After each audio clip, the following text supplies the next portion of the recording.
जब कंस मारा गया तो उसके ससुर को बहुत दुख हुआ। कंस का ससुर जरासंध। अस्थि और प्राप्ति ये दो बहुत उसकी दुलारी पुत्रियां थी। कंस महाबली था, इसलिए इस महाबली कंस को ब्याह दी थी।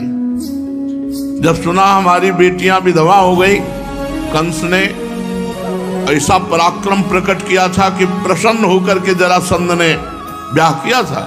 जब महापराक्रमी कंस मारा गया, अब वो बिटिया पहुंच गई पिता के पास। रोज जरासंध महाबली, मगधराज जरासंध अपनी विधवा पुत्रियों को देख करके बड़ा पश्चाताप हुआ, बड़ा सुख हुआ, तिलमिला उठा। उसने कहा मैं प्रण करता हूं एक भी यदुवंशी पृथ्वी में नहीं रहने दूंगा। और था ऐसा महाबली। महाभारत 18 अक्षोणी सेना थी, 11 अक्षोणी कौरवों की और 7 अक्षोणी पांडवों की, मिलाकर के 18 अक्षोणी। इसने 23 अक्षोणी सेना तैयार की। जरासंध ने 23 अक्षोणी सेना तैयार की और यदुवंशियों की राजधानी मथुरा को चारों ओर से घेर लिया। हड़कंप मच गया, पूरी मथुरा पूरी घिर गई। 23 अक्षोणी सेना, चारों तरफ से सूचना मिली। भगवान श्री कृष्ण ने देखा जरासंध की सेना क्या है, उमड़ता हुआ समुद्र है और चारों तरफ से मथुरा घेर चुकी है और पूरे मथुरावासी भयभीत, प्राण व्याकुल। भगवान श्री कृष्ण ने कहा कि कोई भी विचलित मत हो, कुछ नहीं बिगाड़ पाएगा ये जरासंध। भगवान ने मगधराज जरासंध को नरपतियों की, पैदल, घुड़सवार, रथी, हाथियों की 23 अक्षोणी सेना देखी। भगवान ने संकल्प किया अब मैं इनका विनाश करूंगा। 23 अक्षोणी सेना, और इसको मारूंगा नहीं, इसको ऐसे जिंदा वापस भेजूंगा जिससे बार बार इतनी सेनाएं लाएगा, पृथ्वी का भार हल्का करूंगा। सुनो भाई, मुर्गा बकरा खाने वाले वो कहते हैं हम पृथ्वी का भार हल्का कर रहे हैं। इनका अवतार हुआ पृथ्वी का भार हल्का करने के लिए। कहते अगर हम खाएंगे नहीं तो जीव बहुत बढ़ जाएंगे। अरे पृथ्वी का हल्का करने के लिए भगवान है यार, तुम काहे को पाप करते हो। अब मेरे अवतार का प्रयोजन यही है, समय समय पर धर्म रक्षा के लिए, बढ़ते हुए अधर्म को रोकने के लिए मैं अनेकों शरीर ग्रहण करता हूं। भगवान ने तुरंत संकल्प किया। आकाश में शास्त्रों सूर्य जैसे चमकते हुए 2 रथ आ गए, युद्ध की सारी सामग्रियों से सुसज्जित। भगवान का दिव्य सारथी दारुक एक रथ को हाँक रहे थे, दूसरे में भगवान बलराम जी के आयुध, दिव्य सनातन भगवान के आयुध, सुदर्शन चक्र, कौमोद की गदा, ये सब उपस्थित हो गए। बलराम जी से कहा भैया समेटा जाए इनको, 23 अक्षोणी सेना है, 23 अक्षोणी सेना। आज हमें अपना मानने वाले यदुवंशियों पर भारी विपत्ति आ गई है। देखो ये आपके दिव्य आयुध आपकी शोभा बढ़ाने के लिए आ गए।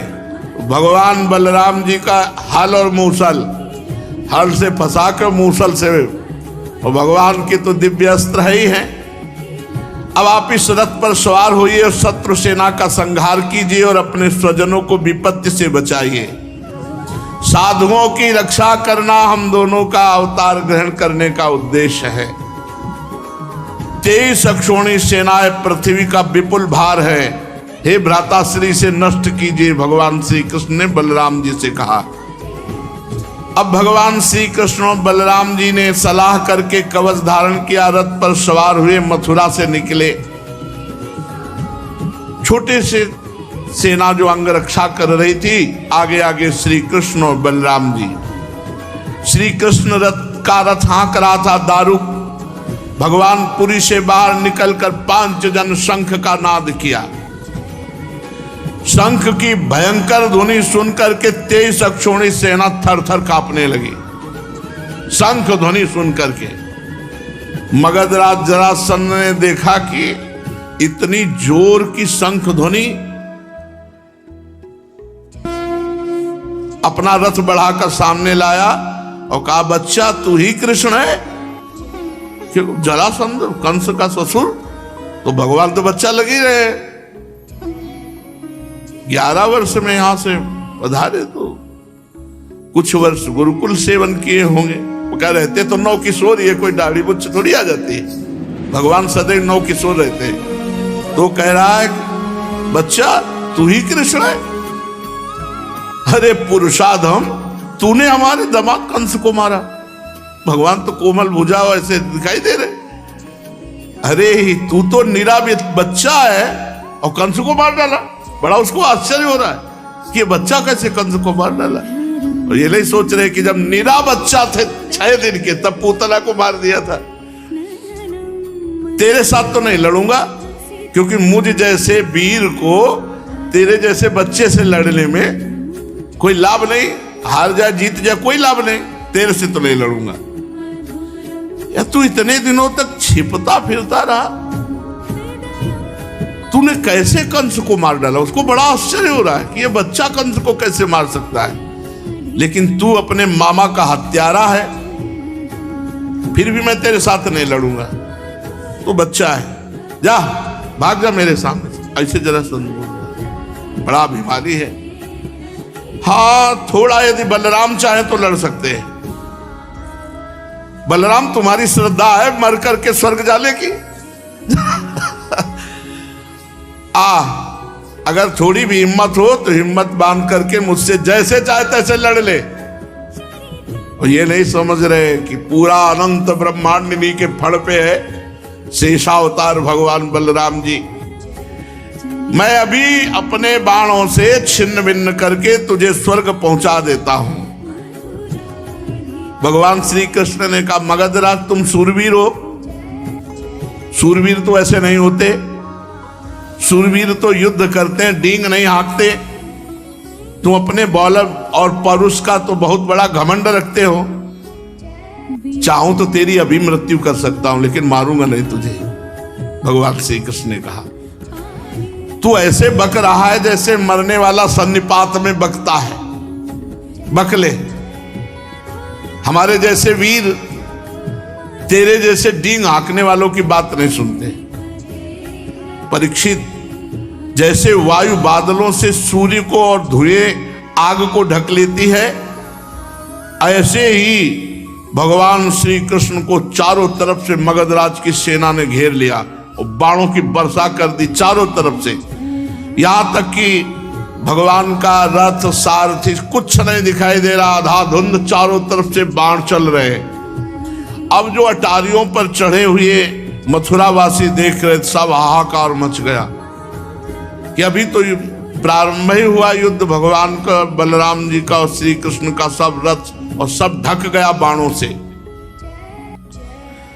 भगवान श्री कृष्ण चंद्रजू की गरुण चिन्हित ध्वजा और बलराम जी की ताल चिन्हित ध्वजा, ये सब ढक गई। तो मथुरावासी तो सोचे अब तो मार ही डालेंगे हम सबको, क्योंकि जब वहां ये हालत है तो यहां तो।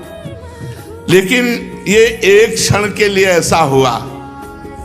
भगवान श्री कृष्णचंद्र ने देखा कि सूरवीर हैं भाई, बड़े बड़े लड़ाकू हैं। जैसी पानी की बूंदें बरसती हैं, ऐसे बाण वर्षा भगवान के ऊपर हो रही थी। भगवान ने अपने सारंग धनुष का प्रत्यंचा चढ़ाया, अद्वितीय अजय। ये सारंग धनुष ऐसा है, अद्वितीय अजय। सारंग धनुष की टंकार करके जे ही एक बाण चढ़ाया, बस जे ही एक बाण चढ़ा के छोड़ा तो अनंत बाण रूप धारण करके सब बाणों को काट करके सैनिकों का संहार करने लगे। ये भगवान के धनुष और बाण का चमत्कार। झुंड के झुंड उसी से बाण निकलने लगे और सब जितने बाण थे सब बाणों को काट करके और जितने सैनिक थे सबको काटने लगे। भगवान बड़ी फुर्ती से अलाप चक्र की तरह घूमकर चारों तरफ बाण संधान। हाथी, घोड़े, रथ, पैदल चतुरंगनी सेना का संहार होने लगा। भगवान के बाणों से हाथियों के सर कट गए और मरकर गिरने लगे। बाणों की बौछार से घोड़े, मनुष्य, जो सबको, पैदल सेना की बाहें, जांग, सिर अलग अलग कटकर गिरने लगे। अमित तेजस्वी भगवान बलराम जी ने हल और मूसल संभाला। हजार हजार, 10-10 हजार ऐसे हल में फंसा कर एक ही मूसल में राधे श्याम कर देते। अब भगवान बलराम जी का बल, अरे पूरी पृथ्वी ब्रह्मांडों को सरसों की दाने की तरह अपने फण में धारण किए हुए हैं। बड़े बड़े दिग्गज बलशाली हाथियों को मूसलों की मार से सब नष्ट कर दिया। अब वहां भयानक पहाड़ लग गए। 23 अक्षोणी सेना, जरासंध की वो सेना समुद्र के समान दुर्गम, भयावह, बड़ी कठिनाई से जीतने योग्य थी। थोड़े ही समय में भगवान श्री कृष्ण उधर छोड़ दिया सुदर्शन चक्र, साफ करता चला जा रहा है गर्दने, चाहे हाथी हो, चाहे घोड़ा हो, चाहे मनुष्य हो। कुछ ही समय में 23 अक्षोणी सेना का विनाश कर दिया। सारे जगत के स्वामी भगवान श्री कृष्ण के लिए तो खिलवाड़ है। वो संकल्प करे तो अनंत ब्रह्मांड एक सेकंड में नष्ट हो जाए। खेल खेल में तीनों लोकों की उत्पत्ति, स्थिति और संहार करने वाले प्रभु हैं। उनके लिए कोई बड़ी बात है? शत्रुओं की सेना का बात की बात में सत्यानाश कर दिया। जब जरासंध की सारी सेना मारी गई, रथ टूट गया, पैदल उतर के खड़ा हो गया, शरीर में केवल प्राण बाकी रहे, बलराम जी के हल में फंसा हुआ। बलराम जी ने मूसल संभाला, भगवान श्री कृष्ण का मारना नहीं, इसे छोड़ दो। जरासंध ने पहले विपक्षी नरपतियों का बहुतों का वध किया है, परंतु बलराम जी की पकड़ में आने के बाद वो हिम्मत नहीं थी कि छुड़ा सके। भगवान श्री कृष्ण ने इशारा किया, मारना नहीं भैया, इसे जाने दो, क्योंकि ये फिर सेना इकट्ठी करके लाएगा, तो हमें जा जा के पृथ्वी का भार जो उतारना पड़ेगा, ये मथुरापुरी में उतारते रहेंगे, इसको छोड़ दो। बड़े बड़े सूरवीर जरासंध का सम्मान करते थे। अब उसको बड़ी लज्जा आई कि जब जिसे मैं पुरुषाधम कृष्ण कह रहा था, बच्चा कह रहा था, उन्होंने जीवन दान दिया कि जा, इतने बड़े महावीर को मुझे दीन की बात छोड़ दिया। अब उस घोर तपस्या करने लगा। तो नरपतियों ने आकर के राजाओं ने समझाया कि महाराज, यदुवंशियों में रखा क्या है, आप उनके लिए तपस्या क्यों करते हो? अभी तो हम लोग हैं ना, चलो फिर युद्ध किया जाए और इस बार जरूर विजय प्राप्त होगी। तुम्हें तपस्या में समय नष्ट नहीं करना चाहिए। उस समय मगधराज जरासंध की सारी सेना मारी जा चुकी थी। बलराम जी ने उपेक्षा पूर्वक उसे छोड़ दिया था।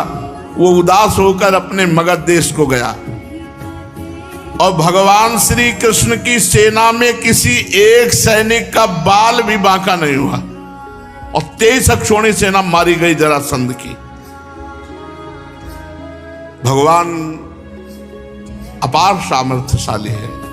देखो, ये वैभव संपन्न लीलाएं सुनकर हमें गर्व होना चाहिए कि हम ऐसे भगवान के दास हैं।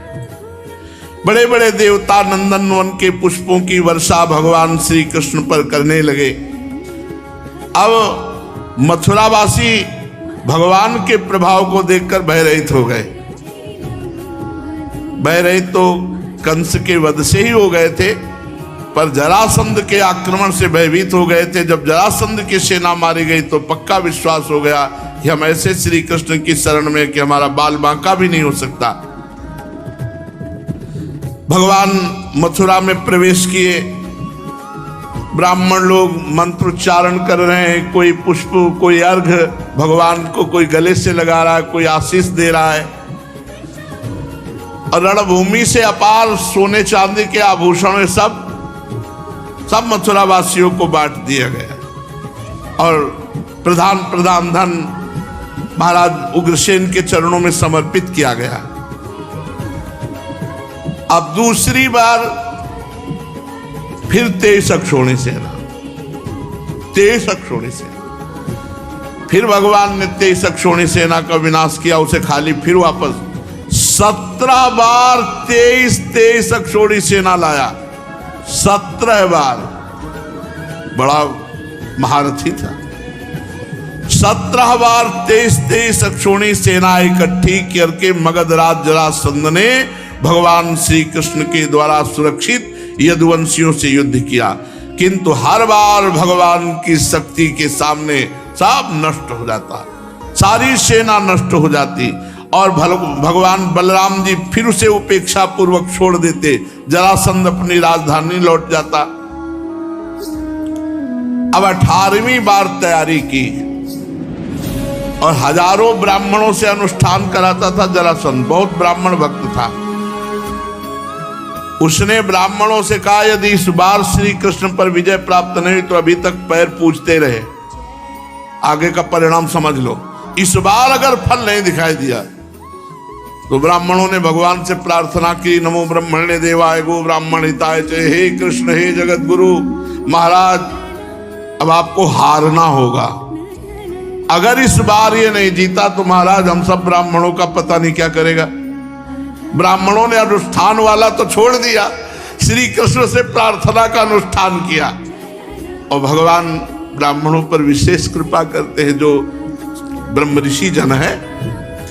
तो विधान बनाया भगवान ने, जिस समय आक्रमण करने के लिए चला 18वां युद्ध 23 अक्षौणी सेना लेकर, उसी समय भगवान के मन स्वरूप श्री देवर्षि नारद जी ने, एक काल यवन नाम का बड़ा वीर म्लेच्छ योद्धा था, उसने देवर्षि नारद जी से कहा, कोई त्रिभुवन में है हमारे जोड़ का? बोले तू क्या है उनके सामने, चला जा, मथुरा में है इस समय, श्री कृष्ण नाम है, तेरी भुजाओं की सब खुजली मिटा देंगे। काल यवन भागता हुआ आया, 3 करोड़ म्लेच्छ सेना उसके साथ थी। 23 अक्षौणी सेना लेकर जरासंध आक्रमण करने आ रहा है। पूरी मथुरा को घेर लिया 3 करोड़ म्लेच्छ सेना और ललकारा, कौन है? श्री कृष्ण, आओ। भगवान श्री कृष्ण ने बलराम जी से विचार किया कि ये तो बड़ी समस्या आ गई। 23 अक्षौणी सेना लेकर के जरासंध आ रहा है और इधर कालेवन 3 करोड़ म्लेच्छ सेना लेकर घेर लिया मथुरापुरी को। अब ये तो दो विपत्तियां हो गई।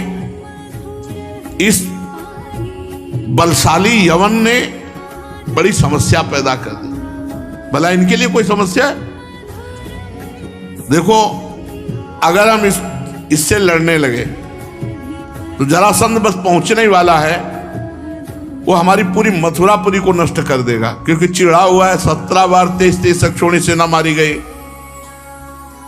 अब ऐसा करते हैं, पहले एक दुर्ग का निर्माण करते हैं और पूरे अपने निज जनों को वहां भेज देते हैं। तो भगवान ने जिस दुर्ग का निर्माण किया समुद्र के जल में, वो द्वारिकापुरी, और द्वारिकापुरी में अपनी योग माया के द्वारा समस्त प्रियजनों मथुरा वासियों को द्वारिकापुरी पहुंचा दिया और स्वजन संबंधियों को किले में पहुंचाकर भगवान बलराम जी से सलाह करके और बढ़िया माला डाल करके पान पाके मुस्कुराते हुए निकले।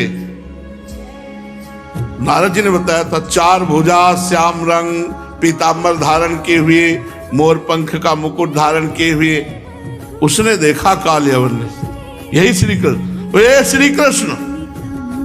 भगवान भागे, अरे बोले 2 हाथ करो, नारद जी ने बताया कि तुम बहुत बड़े वीर हो। भगवान भाग पड़े ब्रह्म ऋषियों को बचाने के लिए। जरासंध ने ब्रह्म ऋषियों से कहा था, रोज अनुष्ठान करते हो, खीर पुआ पाते हो, 17 बार हारा हो, अगर इस बार हारा तो समझ लेना।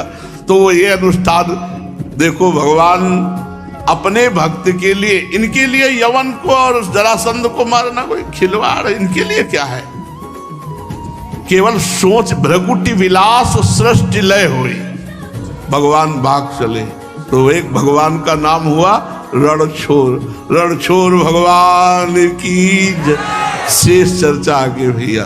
राधा वल्लभ।